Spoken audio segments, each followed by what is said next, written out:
Hi, this is Kate from the On Legs Agency and welcome to the Friday session. Feels like I haven't done a Friday session in ages because I've been doing the video series, which I've loved, and thank you so much to everyone that took part. We've more of those to come. But today's Friday session is the good old-fashioned Friday session that I usually do. And the topic today, or the heading today, is follow your arrow. So what do I mean by follow your arrow? Well, the only way I'm going to be able to describe follow your arrow is to give you a little bit about me and I suppose divulge a bit about who I am and the journey I've been on.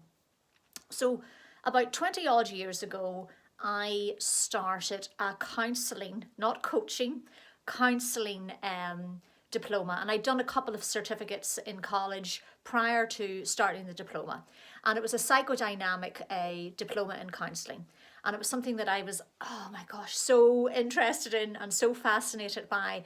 As a young child, I was always interested in the mind. I was always interested in motivation, in why people do certain things, and why some people succeed and some people don't. Anything to do with the mind and the mindset I was interested in. Probably having a fortune teller / clairvoyant as a father probably introduced me to the mind and the thought processes, but I still believe it was organically my own kind of innate interest.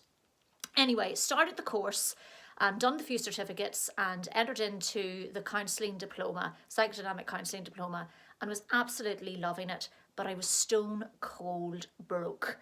And I was working part-time within the retail sector, and I was trying to do college, and I was trying to run a house and, you know, pay bills, etc., etc. So it was really, really difficult, tough time in my life.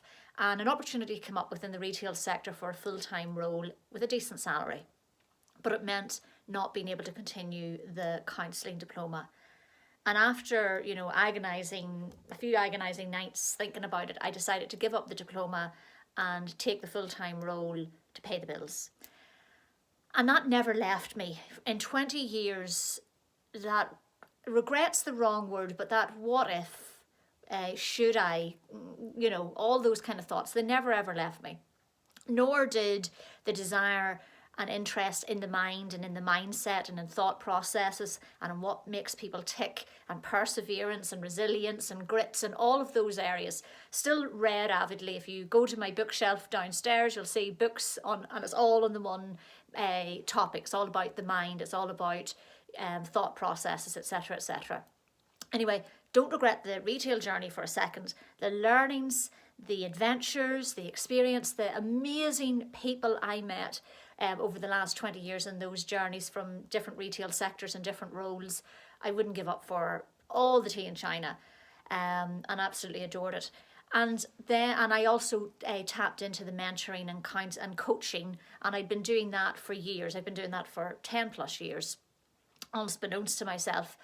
And a few years ago, I decided I want to put this coaching into a qualification. I want it qualified, and I want the tools, and I want what I'm doing to have some sort of order to it and some sort of structure to it. And for the last, I'd say 5 years, I'd been thinking about my journey. So my arrow, which is where I'm getting back to the point, my arrow was pretty strong at that stage. It was pointing back to the counselling, the coaching, the mindset, and it was trying to take me away from the journey I was on and the path I was on to take me back, I think, to the journey I needed to now go on.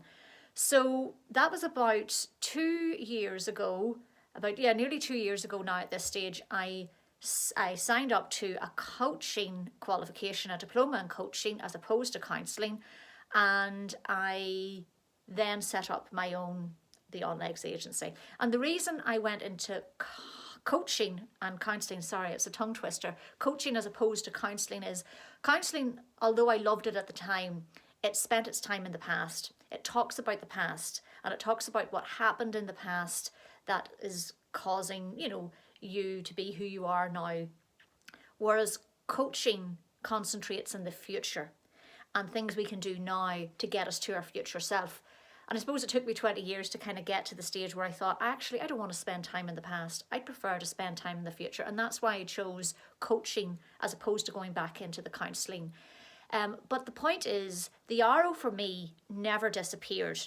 And it was never not strong. I just chose to ignore it at times, bury it a few times, cover it over, wipe it out, but it kept coming through. And the whole way through my 20 years journey in retail, the coaching or counselling or psychotherapy or whatever you want to call it was always there. That desire was always there. And any opportunity I got to talk about the mindset or thought processes or habits, I did, even within my role.